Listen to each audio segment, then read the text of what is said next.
1000 ஆண்டுகளுக்கு முன்னாலேயே கங்கை நீர் இங்கே கொண்டு வரப்பட்டது. கங்கைக்கும் காவிரிக்கும் மிகப்பெரிய இணைப்பு இருந்தது என்பதை ராஜேந்திர சோழன் அன்று உறுதிப்படுத்தினார். இன்று அதை மரியாதைக்குரிய பாரத பிரதமர் உறுதிப்படுத்துகிறார். இதுதான் நம்ம நாட்டின் மாண்பு, ஆன்மா. காவிரியும் கங்கையும் இணைந்திருக்க வேண்டும். வேற்றுமையில் ஒற்றுமை தான் நமது நாட்டின் மிகப்பெரிய ஒரு தகுதி, பெருமை. ஆனால் சில நேரங்களில் பிரிவினையை பேசியே தமிழகத்தில் அந்த தேச ஒற்றுமைக்கு மிகப்பெரிய பாதகம் ஏற்படும் அளவிற்கு பல குரல்கள் எழுகிறது. இது வன்மையாக கண்டிக்கத்தக்கது. பெரிய புராணம் தான் இனிமேல் அதிகமாக பேசப்பட வேண்டும். பெரியார் புராணம் பேசப்படக்கூடாது. ஏனென்றால் 1000 ஆண்டுகளுக்கு முன்னால் நீர் மேலாண்மை இருந்திருக்கிறது, விவசாயம் இருந்திருக்கிறது. நம் சோழ மன்னர்கள் ஆன்மீகத்தோடு சேர்ந்து தமிழை வளர்த்தார்கள். அதனால்தான் காவி தமிழ் தான் அதிகமாக வளர்க்கப்பட்டது என்று நான் சொன்னேன். அது இன்று நிரூபிக்கப்பட்டு கொண்டிருக்கிறது. இன்னைக்கு அண்ணன் முதலமைச்சர் அவர்கள் சோழ கங்கம் அந்த ஏரிக்கு 12 கோடி ரூபாய் ஒதுக்கி இருக்கிறார்கள்.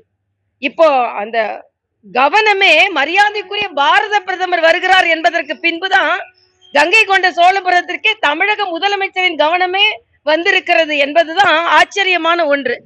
ஆக தமிழகத்தை பற்றி தமிழக முதலமைச்சர் சிந்திப்பதை விட மரியாதைக்குரிய பாரத பிரதமர் அதிகம் சிந்திக்கிறார் என்பதற்கு இந்த பயணமே ஒரு உதாரணம். நான் கேட்கிறேன், வீடு வீடா செல்லுங்க, வீட்டுக்கு போய் பாஜக செய்ததை சொல்லுங்க அப்படின்னு சொல்றாங்க. இன்னையிலிருந்து 4300 கோடி ரூபாய் மரியாதைக்குரிய பாரத பிரதமர் தமிழகத்திற்கு மிகப்பெரிய திட்டங்களை கொண்டு வந்திருக்கிறார் என்பதையும் உங்களுடன் ஸ்டாலின் என்று வீடு வீடாக செல்லுகின்ற திராவிட முன்னேற்ற கழகத்தை சார்ந்தவர்கள் சொல்லணும். ஏனென்றால் ஏதோ துரோகம் விளைவித்து விட்டார்கள், அதனால் அதை போய் சொல்லுங்கள். சொல்லும் போது நல்லது செய்யும் போது சொல்லுதானே செய்யணும். இன்னைக்கு பாராளுமன்றத்துல இன்னைக்கு டயாலிசிஸ் 38 மாவட்ட தலைநகர மருத்துவமனைகளில் 1,46,000 டயாலிசிஸ் தம்பி 1,46,000 டயாலிசிஸ் மத்திய அரசின் உதவியினால் செய்யப்பட்டிருக்கிறது என்பதும் 1600 கோடி தமிழகத்தில் உள்ள மருத்துவ திட்டங்களுக்கு ஒதுக்கப்பட்டிருக்கிறது என்றும் செய்தி. ஆக அதையும் போய் வீடு வீடா சொல்லுங்க. ஆக ஏதோ ஒண்ணு கொடுக்கல வீடு வீடா போய் சொல்ல போறேன் என்று சொல்லிக் கொண்டிருக்கும் போதே மத்திய அரசிடம் இருந்து இது இப்ப வந்ததுதான். இதற்கு முன்னால் எவ்வளவோ 10 லட்சம் கோடி உதவிகள் வந்துவிட்டது. அண்ணன் ஸ்டாலின் பூரண உடல்நலத்தோடு திரும்ப வேண்டும் என்று நான் இறைவனை பிரார்த்திக்கிறேன். ஆனா அதே நேரத்துல உங்களுடன் ஸ்டாலின் என்று தனியார் மருத்துவமனையில உட்கார்ந்து கொண்டு காணொலி மூலம் மக்கள்கிட்ட பேசுறதை விட அரசாங்க மருத்துவமனையில உங்களோட ஸ்டாலின் என்று அரசாங்க மருத்துவமனையில சென்று சிகிச்சை எடுத்துக்கிற ஆஞ்சியோகிராம் அங்க இல்லையா? ஏன் இந்த கேள்வியை கேட்கிறேன் என்றால், இது எனக்கு எந்த பாராபட்சமும் இல்லை. நான் டாக்டர் தான். ஆனா அரசாங்க மருத்துவமனையில் வருபவர்களுக்கும் தனியார் மருத்துவமனைக்கு வருபவர்களுக்கும் அதே மாதிரி சிகிச்சை இருக்க வேண்டும் என்பதுதான் ஒரு அரசாங்கத்தின் நோக்கம். அப்ப அமைச்சர்கள் ஒரு ராஜேந்திர பாலாஜியோட செந்தில் பாலாஜியோட தம்பி வெளியூருக்கு போறாராம், வெளிநாட்டுக்கு போறாராம்.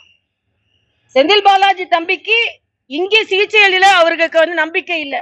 அப்ப யாருமே அரசாங்க மருத்துவமனைக்கு போக மாட்டோம், நாங்க வெளிநாடு போவோம், இல்லைன்னா வேற மருத்துவமனைக்கு போவோம்னா மரியாதைக்குரிய பாரத பிரதமர் அரசாங்க மருத்துவமனைக்கு தான் சென்று தடுப்பூசி போட்டுக் கொண்டார்கள். ஆனா இங்க முதலமைச்சர் அவர்கள் தனியார் மருத்துவமனைக்கு தான் சென்று ஊசி போட்டுக் கொண்டார்கள். ஆக மக்களுக்கு கொடுப்பதைத்தானே நாம் எடுத்துக்கொள்ள வேண்டும். இது நீங்க மக்களோடு மக்களா இருக்கிற நீங்க சொல்றதுனால இந்த கருத்தை சொல்றேன், இல்லைன்னா இந்த கருத்தை சொல்ல எனக்கு விருப்பம் இல்லை. சிகிச்சை பற்றியோ உடல்நலம் பற்றியோ நான் பேச விருப்பப்படல. ஆனா உங்களுடன் ஸ்டாலின் என்று சொல்லும் பொழுது மக்களுக்கு எல்லாம் கொடுத்துட்டேன் என்பது மக்களுக்கும் அதே போன்ற சிகிச்சை கிடைத்திருக்க வேண்டும் என்பதை ஆதங்கத்தை மக்களுக்காக நான் இங்கே பதிவு செய்கிறேன். அதே மாதிரி இன்னைக்கு மரியாதைக்குரிய நமது சுகாதாரத்துறை அமைச்சர் திருட்டெல்லாம் இல்ல, கிட்னி திருட்டெல்லாம் இல்ல, அது ஒரு முறைகேடு. நான் கேட்கிற ஒருத்தர் திருட நம்ம வீட்டுக்கு வந்துட்டா திருடெல்லாம் இல்ல ஏதோ கொஞ்சம் எடுத்துட்டு போயிட்டான் அப்படின்னு சொல்லுவோமா? எவ்வளவு பெரிய பிரச்சனை நடந்து கொண்டு இருக்கிறது.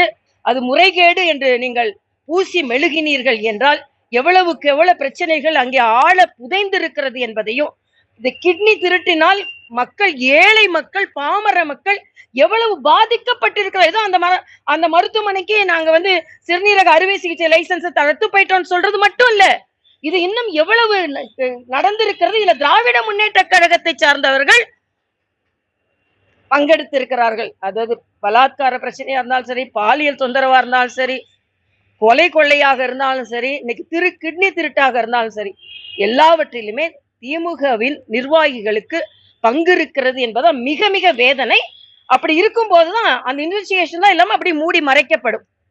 எல்லாவற்றிற்கும் மேலாக பீகாரில் நடந்து கொண்டிருக்கின்ற சீர்திருத்தம், அது சீர்திருத்தம் இல்லையா, முறைகேடா. அதாவது இங்க கிட்னி திருட்டு கிடையாது, அது முறைகேடா. அங்க சீர்திருத்தம் நடைபெற்றுக் கொண்டிருக்கிறது. நீதிமன்றமே சொல்லிடுச்சு, இறந்தவர்களின் பெயர்கள் அதிகமாக பீகாரின் வாக்காளர் பட்டியலில் இருக்கிறது, அது நீக்கப்பட வேண்டும் என்று. நீதிமன்றம் சொல்ல, இவங்க என்னன்னா திமுக போன்றவர்கள் இறந்தவர்களின் வாக்காளர் பட்டியலில் இருந்தாலும் இவங்களுக்கு வசதி, அதை வைத்துதான் இவங்க வெற்றி பெறுகிறார்கள். அதனால அவங்கள நீக்கப்பட்டவுடனே இவங்க பதற்றம் அடைகிறார்கள். அது நேரடியாக முறைகேடான வாக்காளர் பட்டியல் திருத்தப்படுகிறது என்பதுதான். எல்லாத்தோட ஒரு பரிகசிக்க கூடியது என்னன்னா, ராகுல் காந்தி இன்னைக்கு சொல்றாரு, 15 வருஷத்துக்கு முன்னாலேயே சாதிவாரி கணக்கெடுப்பு நடத்தி இருக்கணுமா. எப்ப சொல்றாரு? இன்னைக்கு சொல்றாரு. ராகுல் காந்தி அவர்கள் இதுக்கு முன்னால எவ்வளவோ நடத்தி இருக்கணும். நீங்க எதையுமே செய்யலனாதான் இந்த நாடு இன்னைக்கு முன்னேறாம இருக்குது.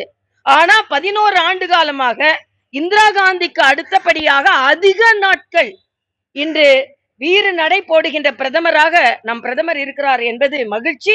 இன்னைக்கு சாதிவாரி கணக்கெடுப்பு நாங்க நடத்தினோம்னா 15 வருஷத்துக்கு முன்னாலே நடக்கணுமா.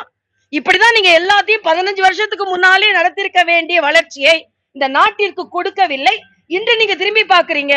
நாங்கள் இன்று மற்ற நாடுகளை திரும்பி பார்க்க வைக்கிறோம் என்பதான் எனது கருத்து. நன்றி தம்பி. தமிழ்நாட்டுல வாக்காளர் பட்டியல் திருத்தம் வேணும்னு நினைக்கிறீங்களா?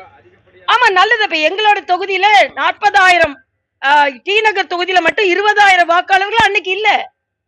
தம்பி அண்ணாமலை அவங்க தொகுதியில 1 லட்சம் வாக்காளர்கள் காணாம போயிட்டு சொன்னாங்க.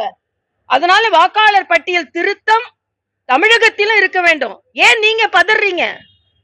இறந்தவர்களின் முறைகேடான பதிவுகளை தானே நீக்கிறாங்க. அதுக்கு பதறப்பட வேண்டிய அவசியம் இல்லையே. நாங்க பதறல. ஏன் பதறுகிறார்கள் என்றால், இவர்கள் நீக்கப்பட்ட வாக்காளரை வைத்துத்தான் இவங்க தமிழ்நாட்டுல இவர்கள் சாதனை படைத்துக் கொண்டிருந்தார்கள் என்பது அவங்களுக்கே தெரியும். இன்னைக்கு இதே போல வாக்காளர் பட்டியல், முறைகேடான வாக்காளர் பட்டியல் எல்லா இடங்களிலும் திருத்தப்பட வேண்டும்.